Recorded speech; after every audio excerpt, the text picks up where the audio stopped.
organisations that have huge footfall, have incredibly diverse artistic programs, and contribute in major ways to the capital cities that we're in, to the countries that we're in, that we all have become in various different ways major touring destinations and major destinations for people within where we operate, major learning institutions, which I think is a really important role that all of us are playing in our day-to-day activities, and to recognise the fact of, and particularly in this city, its ongoing financial role and its future financial role is that all of us make quite a lot of money. And I think they're quite important issues to bear in mind as we talk about it. I wanted to pick up one other key point that comes from my experience of the last 7 years at the South Bank Centre and having realised a project, and it goes back to something that Norman also said about the role of the client.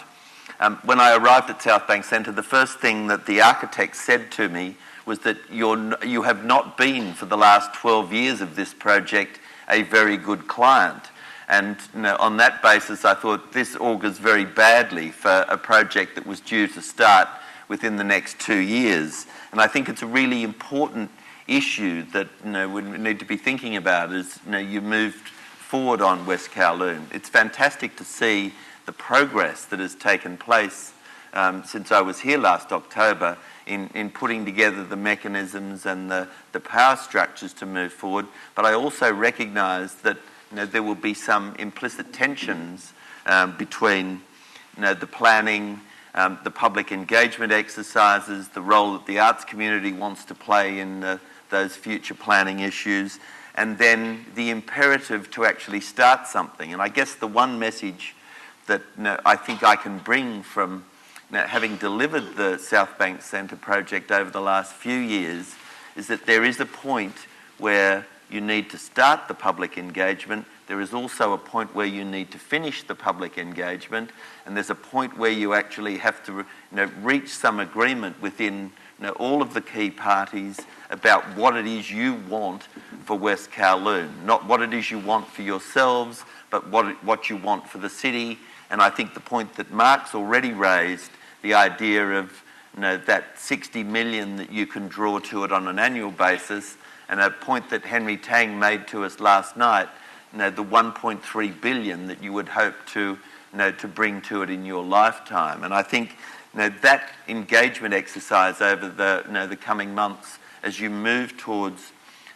selecting master planners and then move into the more difficult discussions about architects and teams of people around it, and how that is going to happen is incredibly important. And I can see that the level of that discourse is increasing dramatically in that most recent period. Why is the cities that I come from, Sydney primarily, and then now London over the last few years, why are they relevant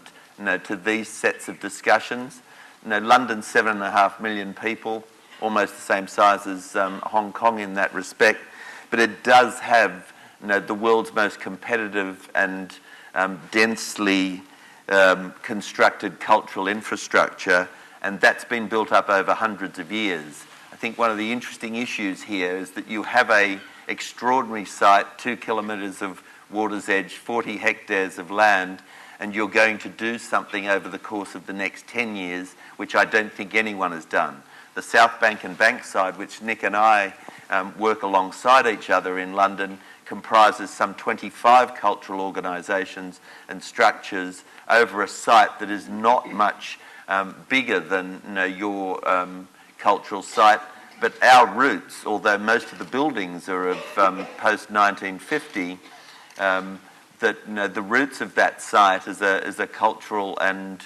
destination site go back hundreds of years. And I think that's really important to be thinking about that as we move forward. And I'm not going to break the rules, so I have to stop.